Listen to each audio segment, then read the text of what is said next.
2 September 2025 રોજના અનુક્રમમાં આપણે આ શ્રી રામાનુજાચાર્ય કૃત વ્યાસસૂત્રનું શ્રી ભાષ્ય જોઈએ છીએ. ગઈકાલે એમાં આપણે જોયું કે ભાઈ જે આપણે પ્રત્યક્ષ પ્રમાણથી ગ્રહણ કરીએ છીએ, તો જ્યારે આપણે એ પ્રત્યક્ષ પ્રમાણથી ગ્રહણ કરીએ છીએ ત્યારે જે આકૃતિ ગ્રહણ કરીએ છીએ, દાખલા તરીકે ગાય, એની આકૃતિએ સહિત ગ્રહણ કરીએ છીએ એટલે આકૃતિથી જ ખબર પડે કે આ ગાય છે, અને એનું પેલું ગોત્વ એનાથી ખબર પડે કે આ ગાય છે. હવે જેવું એ ખબર પડે છે એટલે એ પણ ખબર પડી જાય છે કે આ ભેંસ નથી. એટલે જ્યારે આપણે ગાયને શોધતા હોઈએ તો આપણે ગાય પાસે જ જઈએ અને ગાય મળે ત્યારે જ આપણે નિરાંત થાય છે. એટલે પ્રત્યક્ષ પ્રમાણ એ વાત સિદ્ધ કરે છે કે ભાઈ એ પ્રત્યક્ષ જે કોઈ વિષય કે જે કોઈ વસ્તુ આપણે નિહાળીએ છીએ ત્યારે એનાથી વિરુદ્ધ એટલે જે ભેદ જે છે એને પણ આપણે અંદરથી ગ્રહણ કરી જ રહ્યા છીએ. કારણ કે બીજા જે કોઈ જુદા જુદા ભેદ છે, ભગવાને જે અલગ અલગ ભેદો બનાવેલા છે તે બધા પ્રત્યક્ષ પ્રમાણે આપણે ગ્રહણ કરેલા છે. લોયાના 7મા વચનામૃતમાં શ્રીજી મહારાજે કહ્યું એ પ્રમાણે કે જ્ઞાન જે છે એ ઇન્દ્રિય દ્વારે કરીને અંતઃકરણમાં અને અંતઃકરણે કરીને જીવમાં પેસે છે. હવે ઇન્દ્રિયો દ્વારા શું, તો જે તે ઇન્દ્રિયોનો જે વિષય છે તે વિષયે ગ્રહણ કરે છે. આમાં પણ આવી ગયું શબ્દ, સ્પર્શ, રૂપ, રસ અને ગંધ. એના માટે શ્રોત્રત્વ, રક્ષા, ચક્ષુ અને ગ્રહણ, આ 5 ઇન્દ્રિયો દ્વારા 5 વિષય ગ્રહણ કરવામાં આવે છે. હવે તમે સમજો, એ 5 ઇન્દ્રિયો દ્વારા 5 જે વિષય અલગ અલગ ગ્રહણ કરવામાં આવે છે, એ 5 વિષયને લગતા જેટલા પણ વિષયો જે બીજા અને એની અંતર્ગત આવે છે તે બધા તે ઇન્દ્રિયો દ્વારા ગ્રહણ કરવામાં આવે. દાખલા તરીકે આંખે કરીને રૂપ ગ્રહણ કરવામાં આવે તો એ અનેક પ્રકારના દુનિયામાં જેટલા રૂપ છે તે બધા આંખથી તમે ગ્રહણ કરો, જેટલા પણ. દાખલા તરીકે નાકે કરીને સૂંઘવાનું આવે તો જે અનેક પ્રકારની જેટલી પણ સુગંધ જે છે તે તમે બધા નહીં કહી દેતા કે આ સેન્ટ છે, પેલું છે, ફલાણું છે, ઢીમકું છે, તે બધું એક જ નાકે કરીને ગ્રહણ કરો. કાને કરીને સાંભળવાનું તો અનેક પ્રકારના જે શબ્દો રહ્યા છે તે બધા તમે આ કાને કરીને ગ્રહણ કરો. સ્પર્શ તો જે અલગ અલગ પ્રકારના સ્પર્શ રહ્યા છે, ઉષ્ણ છે, ઠંડા છે, પોચા છે, કઠણ છે, ચીકણા છે, એ અલગ અલગ પ્રકારના જેટલા સ્પર્શ છે તે બધા તમે આ ચામડીએ કરીને ગ્રહણ કરો.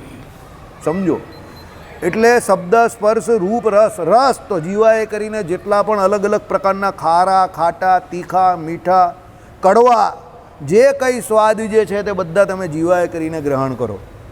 એટલે જે પ્રકારનું ભગવાને વૈવિધ્ય આ સૃષ્ટિ બનાવવામાં રાખેલું છે એ બધું વૈવિધ્ય તમે એને ગ્રહણ કરો છો, સમજજો. અને બધું વૈવિધ્ય સહિત જ તમે ગ્રહણ કરો છો.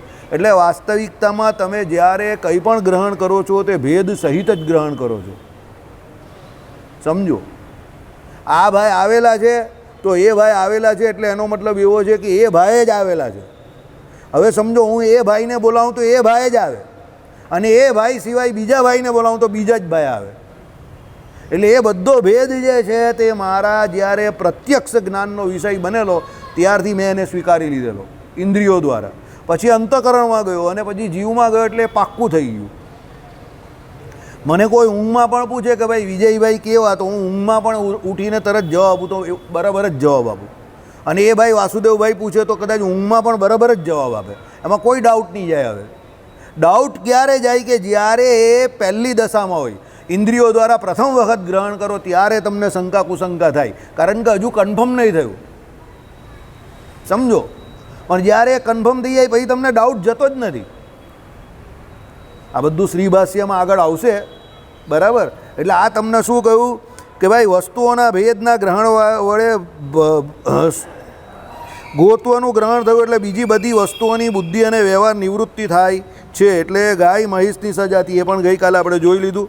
ચાલો, ભેદ બીજી બધી વસ્તુઓથી ભેદના ગ્રહણ વડે તે વસ્તુઓ સાથેના અભેદની નિવૃત્તિ થાય છે, સમજો. એટલે એનો મતલબ શું, ગાય એ ભેંસથી ભિન્ન છે એમ ગ્રહણ થતાં ગાય એ ભેંસ છે એવો ગાય અને ભેંસનો અભેદ નિવૃત્ત થાય છે. તમને અભેદ જેવું કંઈ લાગતું જ નથી. તમે જુઓ એટલે ખબર જ પડી જાય કે આ ગાય છે, આ ભેંસ છે. નાનો છોકરો હોય ત્યારે પ્રથમ વખત ગ્રહણ કરે છે તો એ પૂછે છે કે આ શું છે, આ શું છે, આ શું છે. પછી જ્યારે એ પ્રથમ વખત ગ્રહણ કરે પછી પૂછી લે, પછી એને ધીરે ધીરે બધી ખબર પડવા માંડે, સમજો. કે આ ગાય અલગ છે, આ ભેંસ અલગ છે, આ બકરી અલગ છે, આ ઊંટ અલગ છે, બરાબર. એ પ્રમાણે ચાલો, આ આનાથી ભિન્ન છે એમ કહેવાય છે. ત્યાં પ્રતિયોગીના નિર્દેશને પ્રતિયોગીની જરૂર પડે છે અને તેથી પ્રતિયોગીની અપેક્ષા એ ભિન્ન કહેવાય છે. એટલે શું, આ ગાયથી જુદા એ બીજા પશુઓ તેમનાથી ગાયનો ભેદ તે જ ગોત્વ. આ સામે વાંધો એ કે ગોત્વ અને પ્રત્યોગીની જરૂર પડતી નથી અને ભેદને પડે છે, માટે ગોત્વ અને ભેદ તે એક ન હોઈ શકે. આ વાંધાનો ઉત્તર એ છે કે વિવક્ષાને આધીન છે. જ્યાં પ્રત્યોગી બતાવવો હોય, જેમ કે આ આનાથી ભિન્ન છે, ત્યાં બતાવાય, અને ન બતાવવું હોય ત્યાં ન બતાવાય. ગોતવામાં નથી બતાવવો માટે નથી બતાવતો, અને ભેદમાં બતાવવો છે માટે બતાવાય છે. સમજો, અહીંયા આ બે વસ્તુ એ લોકોએ અલગ કરી. એ લોકો એમ કહે કે જ્યાં ગાય એવી રીતે સિદ્ધ થઈ છે એનું ગોતવ, તો ત્યાં ભેદ તો સિદ્ધ થતો નથી કે એ ભેંસ છે કે નથી. તો બરાબર, ગોતવાથી એ સિદ્ધ નહીં થતું, બરાબર છે. તો પછી તમે એવું કેવી રીતે કહી શકો કે ગાય એ છે તો પછી એ ભેંસ નથી, એવું તમે કેવી રીતે કહી શકો? એટલે ભેદ કેવી રીતે એ ગ્રહણ કરો છો, સિદ્ધ કરો છો? તેનો જવાબ અહીંયા આપ્યો કે ભાઈ બંને રીતે એનો તમે વાંધો ઉઠાવો છો તો તમારો વાંધો બરાબર નથી. જેમ ગાયને ઓળખવા માટે ગાયની ગોતવાની જરૂર છે, તેમ ભેંસને ઓળખવા માટે ભેંસની એવી જરૂર છે. તો પ્રત્યોગીની જરૂર પડે પણ છે અને નથી પણ પડતી. ગાયને ઓળખવા માટે ભેંસની જરૂર નથી તો નથી. ચાલો ભાઈ, તમે કોઈનાથી એકલી ગાય જ છે અને ભેંસ નથી, તો ભેંસ ઓળખવાની કાં જરૂર છે? પણ ગાય ને ભેંસ બંને છે, તો એ બંને ઓળખવાની જરૂર છે તો છે. તો ત્યારે પ્રત્યોગીની જરૂર પડી કે આ ગાય છે ને આ ભેંસ છે. આગળ પેલું વિકલ્પવાળું નહીં આવ્યું એ પ્રમાણે. તમારી પાસે વિકલ્પ છે તો એ બંને વિકલ્પને જાણવાની જરૂર છે, અને તમને કયો વિકલ્પ જોઈએ છે તો ત્યારે એ વિકલ્પને તમે ઓળખીને એનો ઉપયોગ કરો. પણ તમારી પાસે વિકલ્પ નથી કાં તમને વિકલ્પની જરૂર નથી, સમજો, તો પછી પ્રત્યોગીની જરૂર જ નથી, તો પછી એને ઓળખવાની કાં કામ છે? આપણે ગુજરાતીમાં કહેતા નથી જે ગામ જવું નહીં એનું પૂછવું શું કામ? આઈડિયા આવે છે? એટલે પ્રત્યોગીની જરૂર ભેદ બતાવવા માટે થાય છે. સમજો કે આ ગાય અને આ ભેંસ, તો ભેંસ કેમ બતાવી? એ પ્રત્યોગી છે, તો એ બંને વચ્ચેનો ભેદ બતાવવા માટે. પણ જ્યાં ભેદ નથી હોતો તો ગાયની ઓળખાણ ગાયથી થઈ ગઈ, પણ એ ગાયની ઓળખાણ પણ થઈ, એમાં વિશેષ તો છે જ. શું વિશેષ? એનું ગોત્વ. એટલે વિશેષણ વગરનું કંઈ નથી, ભેદ વગરનું કંઈ નથી એમ. દાખલા તરીકે પહેલાંના સમયમાં ઘૂઘરી, પેલી ખરી ઉપર અમુક ડિઝાઇનો, નાની નાની ઘૂઘરી, લટકતી પેલી બેલ, આવું બધું પશુઓને બાંધતા હતા કે ભાઈ એ પશુ પેલા બીજા પશુ જોડે ભેરાઈ નહીં જાય, એટલે કે એ જ્યાં જાય ત્યાં પેલી ઘંટી વાગે, ઘૂઘરી વાગે એટલે ખબર પડે કે ગાય મારી એ બાજુ છે, એ દિશામાં છે, એટલે પેલો પશુપાલક એને શોધી આવે ત્યાંથી. અને કે પેલી જ્યાં જાય ત્યાંથી પેલો ઘૂઘરીનો અવાજ આવે ને, રણકાર આવે એ પ્રમાણે. તો એક એ કેના માટે? એ ભેદ માટે. સમજો, બરાબર છે? એટલે કહેવાનો મતલબ શું છે? આપણે જે કંઈ ગ્રહણ કરીએ છીએ તેમાં ભેદ પણ ગ્રહણ કરીએ છીએ. ભેદ કદાચ નથી હોતો અને વિકલ્પ વગરનું પણ કંઈ ગ્રહણ કરીએ છીએ તો એ પણ વિશેષણવાળું તો હોય જ છે. એટલે દુનિયામાં નિર્વિશેષ જેવું કંઈ છે નહીં. ટૂંકમાં અહીંયા આપણે એ વાત સાબિત કરી. બરાબર? હવે આગળ જઈએ. મિથ્યાત્વનું કારણ વ્યાવૃત્તિ નહીં પણ બાદ. બરાબર? વ્યાવૃત્તિ એટલે શું એ પહેલાં સમજી લઉં. વ્યાવૃત્તિ એટલે બે વચ્ચેનો પેલો તફાવત, આપણે એમ કહીએ ને એ. બરાબર? આગળ આપણે જોયેલું વ્યાવૃત્તિ પેલામાં છે. જો પેલામાં માનની પેલા ગુજરાતી કોર્સમાં મેં મારેલું છે, એનો પેલો એનો હું શું કહેવાય, વ્યાવૃત્તિ એટલે એમાંથી એકમાંથી પેલું બીજામાં એનું આકારમાં જે ફેરફાર થયો ને એને વ્યાવૃત્તિ કહેવાય. પરફેક્ટ શબ્દ યાદ નહીં આવે ને પાછો ગુજરાતી, એટલે આપણે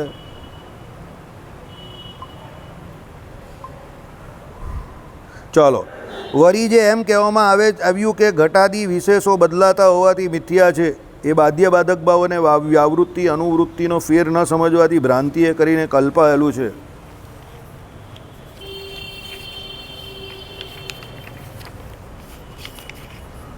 જુઓ પાના નંબર 106 ઉપર.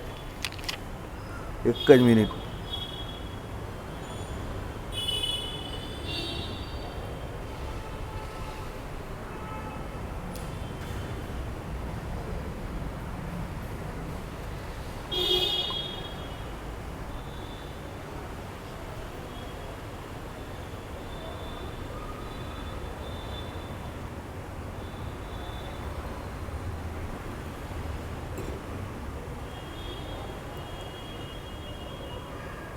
વ્યાવૃત્તિ એટલે જો સેપરેશન, વિથડ્રોવલ, સરાઉન્ડિંગ, પ્રોવિઝ, એબ્સન્સ. બરાબર? ફિમાઇન એનો વ્યાવૃત્તિ આવ્યું. જુદું પડવું, એક વસ્તુ બીજાથી જુદી પડે તે એની વ્યાવૃત્તિ થઈ કહેવાય. બરાબર? આપણે આગળ પણ એ સમજેલા, એ અંદર આવશે એટલે ખબર પડશે. 106મું પાનું એટલે પેલું પહેલું કાઢો, પહેલો ભાગ. પહેલા ભાગમાં 106મું પાનું કાઢો. આમાં છે ને મેં તમને કહ્યું ને આગળનું જે યાદ રાખવું બહુ જરૂરી હોય છે. વળી જે એમ કહેવામાં આવ્યું કે ઘટાડી વિશેષો બદલાતો હોવાથી મિથ્યા છે, બરાબર. મિથ્યા છે એવું કહ્યું એટલે આમાં શું કહ્યું કે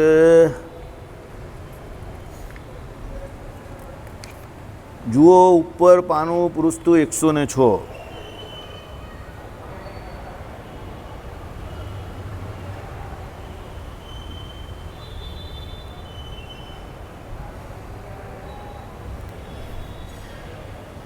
એકસો છ પર કયું જોવાનું છે?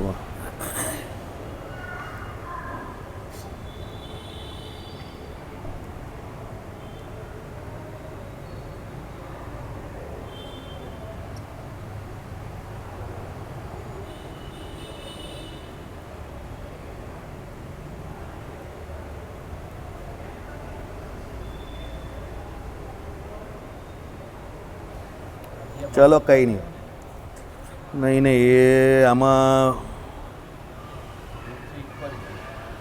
એટલે આમાં છે ને એમાં તો બહુ લાંબુ સમજાવેલું છે. એ બાધ્ય બાધક ભાવ અને વ્યાવૃત્તિ અનુવૃત્તિનો ફેર ન સમજવાથી ભ્રાંતિએ કરીને કલ્પાયેલું છે. એટલે એ લોકો એવું કહે છે કે ભેદ જે બધો છે તે ભ્રાંતિએ કરીને કલ્પાયેલો છે. વાત તો ખોટી છે. ભેદ કંઈ ભ્રાંતિએ કરીને કલ્પાયો નથી. ભેદ તો વાસ્તવિક છે. આ ભાઈ અને એના બાપુજી, તો બાપુજી અને દીકરા વચ્ચેનો ભેદ જે છે તે વાસ્તવિક છે. બાપ એ બાપ જ છે, દીકરો એ દીકરો જ છે. એમાં કોઈ ભ્રાંતિ જેવું છે જ નહીં, સમજો. એટલે ભેદ જે છે એમાં ભ્રાંતિ જેવું કંઈ હોતું નથી. એ લોકો ભલે કહેતા હોય કે બાધ્ય બાધક ભાવ સિદ્ધ થાય પછી એ આમ થાય ને તેમ થાય, પણ ભેદ તો વાસ્તવિક જ હોય છે. આ અને એના બાપા તો અલગ જ છે, આ ભાઈને એના બાપા અલગ જ છે. રવિવારે એના બાપા આવેલા તો આકા આવેલા, તો આપણે એમ થોડું કીધું કે અશોકભાઈ આવ્યા. આપણે એમ જ કીધું ને કે અશોકભાઈના બાપા આવ્યા. સમજો, બહુ ક્લિયર કટ છે. જ્યારે એ વ્યક્તિ ન હોય ત્યારે ખબર પડી જ જાય. એટલે એ કંઈ ભ્રાંતિ નથી, એ હકીકત છે, રિયાલિટી છે. ચાલો, એટલે બે જ્ઞાન વચ્ચે વિરોધ હોય ત્યારે જ બાધ્ય બાધક ભાવ થાય. બે જ્ઞાન વચ્ચે વિરોધ એટલે એક કે છે અને એક કે નથી, ત્યારે બાધ્ય બાધક ભાવ થાય. કેવી રીતે સમજો? તો દાખલા તરીકે આપણે પેલી મરીચિકા જોતા હોઈએ, પેલું પાણીની અંદર આપણે એમ કહીએ કે આગળ પેલું પાણી છે એમ કરીને જોતા હોઈએ, પછી એ જગ્યા પર જોઈએ એટલે એ જગ્યા પર આપણે જઈએ એટલે બાદ થઈ જાય. એનું શું બાદ થાય કે ભાઈ અહીંયા કોઈ પાણી હતું નહીં, પણ સૂર્યના પ્રકાશ જે પ્રમાણે કિરણો જે એમ કે ખાલી જગ્યા ઉપર પડતા હતા એટલે આપણે ઝાંઝવાના જળ દૂરથી એ જળ દેખાતું હતું. રજ્જુમાં સર્પની ભ્રાંતિ એ પ્રમાણે કે ભાઈ અંધારું હતું એટલે દોરી લટકતી હતી, તો એ દોરી જોઈને આપણે ડર લાગ્યો કે આ તો એમ કહે કે સર્પ છે. પણ જેવી લાઇટ ચાલુ કરી એટલે પ્રકાશ થયો, એટલે એ રજ્જુ આપણે બાજી કેવી દેખાવા માંડી? સર્પ દેખાવા, એટલે સર્પ રજ્જુ દેખાઈ ગઈ. એટલે સર્પ જે છે એનું શું થઈ ગયું? બાદ થઈ ગયો. એટલે કે એના દ્વારા રજ્જુ જોઈ એટલે એકચ્યુઅલી થયો એ પ્રકાશ દ્વારા. કારણ કે દોરી તો દોરી જ હતી પહેલાં, પણ એ કંઈ સર્પ થોડો હતો, સમજો. એટલે પ્રકાશ જ્યારે થયો ત્યારે એનો બાદ થયો. શું બાદ થયો? કે ભાઈ આપણે પહેલી વખત જે જોઈ તે એમ કે હતી તો દોરી જ, પણ આપણે અંધારાને લઈને શું દેખાયું? સાપ દેખાયો. બરાબર. એટલે આ લોકોનો કહેવાનો મતલબ એવો છે કે ભેદ જ્યારે બે જ્ઞાનમાં વિરોધ હોય ત્યારે જ ભેદ જેવું થાય, બાકી બધું અભેદ છે. પણ એકચ્યુઅલી એવું થોડું છે. એકચ્યુઅલી તો શું હતું? એ લોકો જે એમ કહેવા માંગે બે જ્ઞાનમાં વિરોધ હોય ત્યારે જે બધું થાય બાધ્ય બાધક ભાવ તેનાથી, પણ એવું કંઈ છે નહીં. જો રજ્જુમાં સર્પની ભ્રાંતિ આપણે પહેલાં કેમ થઈ એ સમજીએ. આપણા મગજમાં એટલે આપણી જ્ઞાન શક્તિમાં આપણા અનુભવમાં પહેલાં સર્પ આવી ગયો છે, અને એ સર્પનો ભય જે છે તે આપણા વિશે રહેલો છે.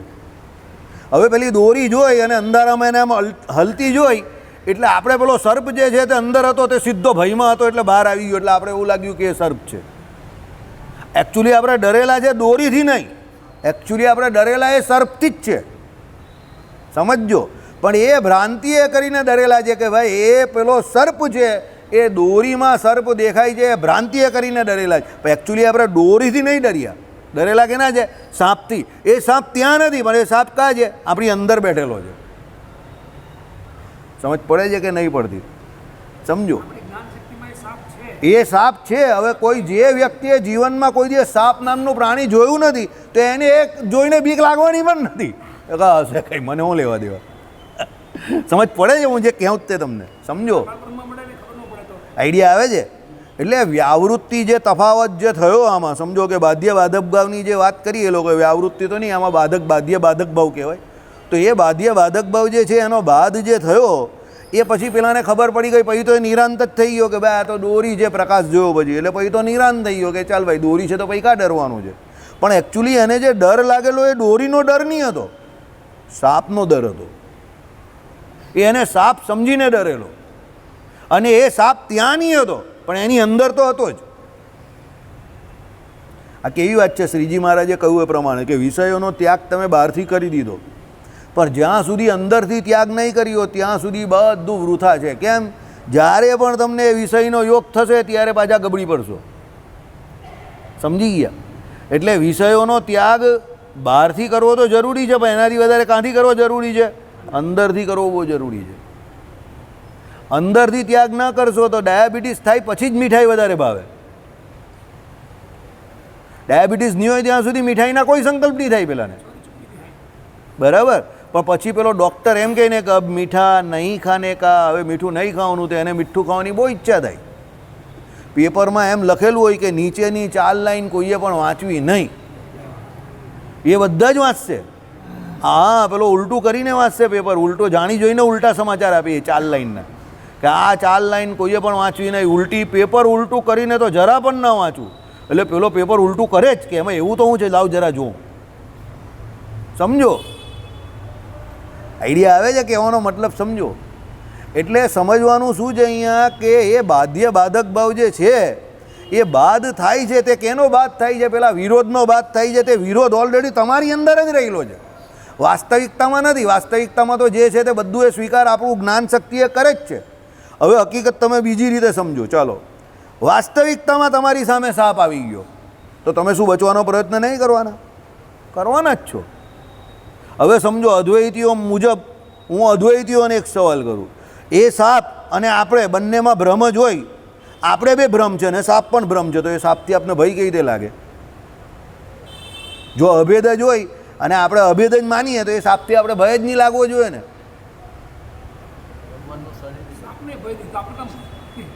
સમજો? પણ હકીકત ઉલટી છે. તમે જે બોલી એનાથી મને પણ એક વસ્તુ નવી પાઈ ક્લિક થઈ. સાપને આપણાથી ભય છે ને આપણે સાપથી ભય છે, એટલે સાપ આપને કરડવા આવે છે. સમજો? હા, એટલે સાપને આપણાથી ભય છે ને આપણે સાપથી. તો બંનેને ભય કેમ છે એકબીજાનો? કારણ કે બંને એકબીજાને ભ્રમ તો માનતા નથી. એટલે ભેદ જે છે તે તો આપણી અંદર રહેલો જ છે. સમજ પડે છે હું જે કહું તે?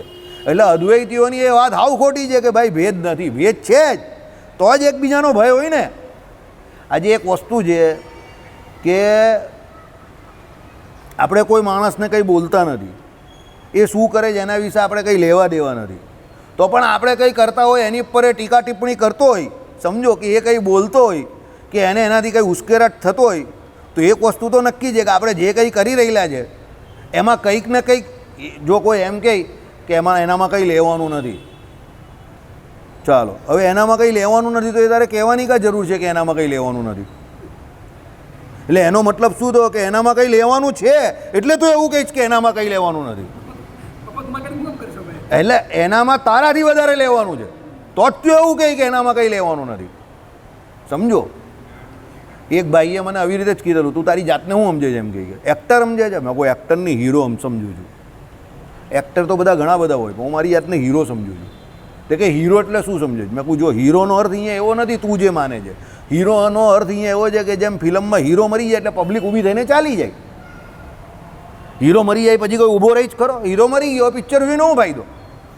સપોર્ટિંગ એક્ટર ગમે એટલા સારા હોય પણ લોકો જોવા કોને બેસે છે? હીરોને જોવા બેસે છે. મેં કહું એમ હું મારી જિંદગીનો હીરો ને તું તારી જિંદગીનો હીરો. તારી બાને જઈને પૂછજે કે મારો દીકરો કેવો, તો એ શું કહેશે? હીરો. એટલે મેં કહું તું પણ હીરો જ છે અને હું પણ હીરો છું, અને બધા પોતપોતાની રીતે આપણે હીરો જ છે. સમજો? અને આપણી જરૂરિયાત ક્યાં સુધી છે? આ ફિલ્મ ચાલે છે ત્યાં સુધી. ફિલ્મ પૂરી થાય એટલે આપણે પણ ગયા, બધું પૂરું. જય સ્વામિનારાયણ. એટલે આપણે આપણી જિંદગીના હીરો જ છે બધા. અહીંયા કોઈ જ હીરો નથી. આ ભાઈ એમની જિંદગીના હીરો, તમે તમારી જિંદગીના હીરો, તમે તમારી જિંદગીના હીરો. એમના ઘરવાળા એમને પતિ કહી ને એના ઘરવાળા એના છોકરાને શું કહે? મેરે લાલ મેરે પીલે. તો એ એના માટે હીરો જ થયો ને. તમે સમજો? હીરો એટલે પેલા કંઈ ફિલ્મના હીરો એની વાત નહીં કરતા આપણે. આઈડિયા આવે જ તમને હીરોની વાત શું છે તે અહીંયા? હવે હીરોનો અર્થ એવો થયો કે ભાઈ આપણે બધા આપણા પોતાના માટે કે બીજા માટે કંઈક મહત્ત્વ ધરાવીએ છીએ. આપણે કાંઈ હાવ ફાલતુ માણસ તોડાઈ જાય કે હાવ નક્કામાં, સમજો આઈડિયા આવે છે હું જે કહું તે બધાનો કોઈને કોઈ રોલ છે. પેલો કંઈ નહીં કરતો એનો પણ કંઈ ને કંઈ રોલ છે. એને પણ એની માં કહે છે કે પેલો જમવાનો બાકી છે હજુ, તો પેલો એનો ભાઈ કે એ કંઈ કામનો તો છે નહીં. અરે ભાઈ ભલે કંઈ કામનો નહીં હોય પણ તારા બાપનો દીકરો છે ને, તારી માનો એ દીકરો છે ને, એટલે એને પણ જમવાનું તો સરખું જ મળશે જેટલું તને મળે, સમજો. એટલે મા માટે તો એના બધા દીકરા જે છે તે બધા હીરો જ છે. કોઈ થોડો વધારે કોઈ થોડો ઓછો, પણ હીરો તો બધા છે. હવે આ જે બધા હીરો છે, હું જે એમ કહું છું સમજો, આ ભાઈ બી હીરો છે, પેલો ભાઈ બી હીરો છે, પેલો ભાઈ બી હીરો છે, આ ભાઈ પણ હીરો છે. તો હીરો કેવી રીતે છે? તો આપણા બધામાં એવી કંઈ ને કંઈ વિશેષતા આપણા કર્મો પ્રમાણે રહેલી છે, સમજો. કોઈમાં વાત માનવાની તો કોઈનામાં વાત મનાવવાની, તો કોઈનામાં વાત કરવાની, સમજજો. કોઈને શાસ્ત્ર સમજતા આવડે છે તો કોઈને સમજાવતા આવડે છે, કોઈને એ આજ્ઞા પાડતા આવડે છે. તો એ રીતે બધા હીરો છે ને. હવે આ બધા ભેદ છે ને બધા ભેદ, પણ એ બધા ભેદ જ્યારે જ્યારે જેમ જેમ આપણે એ પ્રમાણે એક્સરસાઇઝ કરતા જઈએ એ પ્રમાણે આપણે એ ભેદ ખબર પડે. એટલે કોઈ તમને જ્યારે પણ એવું કહે ને તારામાં કંઈ લેવાનું નથી, તો તમારે ગરમ થવાની કોઈ જરૂર નથી. એ કોમ્પ્લિમેન્ટ છે તમારા માટે. કેમ? એ તમને એવું કહેવા પર મજબૂર જે થયો ને કે તારામાં કંઈ લેવાનું નથી, એનું ફ્રસ્ટ્રેશન બતાવે છે. એટલે તમારામાં કંઈ લેવાનું છે, બાકી એ 100 માણસમાં તમને જ કેમ એવું કહે કે તારામાં કંઈ લેવાનું નથી? તમે સમજો, એ એની વિકૃતિ છે કે જે તમારી સ્વીકૃતિ થવા નહીં દેતી. એને આઈડિયા આવે છે? એને ઈર્ષ્યા છે કે જે તમે કરો છો એ કરી નહીં શકતો, કાં તમે જે કરો છો એનાથી એને સંતોષ નથી, એ સુખી નથી. એટલે એ તમને જાણી જોઈને નીચા પાડવા માટે એવું બધાની વચ્ચે કાં પોતે એવું કહે છે કે ભાઈ તારામાં કંઈ લેવાનું નથી, કે એ ફેંક બંડલ ગોળા છે તો ફેંકા ફેંકી કરે છે. ભાઈ કોઈ ફેંકા ફેંકી કરે છે તો હું કહું કે તું ફેંકા ફેંકી બી કર, ચાલ. ઘણા લોકો કહે નરેન્દ્ર મોદી તો ફેંકવું છે. હું કહું કે ફેંકીને પણ વડાપ્રધાન બની ગયો ને, તું પણ બની જા, ફેંકવાનું જ છે ને, ચાલી તો તું પણ ફેંક, તું પણ ફેંક, તને કોણ ના પાડે છે? ફેંકવાનું તો બધા ફેંકી શકે છે. ચાલો ફેંકીને વડાપ્રધાન બનવાનું હોય તો તું પણ ફેંક, તને કોણ ના પાડે છે? જેટલી ફેંકવી હોય એટલી ફેંક, જો વડાપ્રધાન બનાતું હોય તો, સમજો. એટલે એનો મતલબ શું થયો? જે એ કરી શકે છે તે આપણે નહીં કરી શકતા, આપણે જે કરી શકીએ છીએ તે હવે એ નહીં કરી શકે, કારણ કે એ જે જગ્યા પર છે તે આપણે જે કરીએ એ ન કરી શકે. તમારામાંથી ઘણા લોકો જે બહાર ઊભા જે કંઈ કામ કરતા હોય એ મોદી સાહેબ કરી શકે? અંબાણી સાહેબ કરી શકે? કેમ નહીં કરી શકે? એ ભાઈ જે જગ્યા પર બેઠેલા છે તે જગ્યા પર આપણે નથી, સમજો. એટલે આ બધો ભેદ જે છે તે આપણા કર્મને લીધે છે, અને એ ભેદ સાથે જ આપણે બધું સ્વીકારીએ છીએ, બરાબર? એટલે આમાં એ જ આવશે. હવે સમયનો અભાવ છે, આવતીકાલે પાછા મળશું. શ્રીપતિમ શ્રીધરમ સર્વદેવેશ્વરમ ભક્તિ ધર્માત્મજમ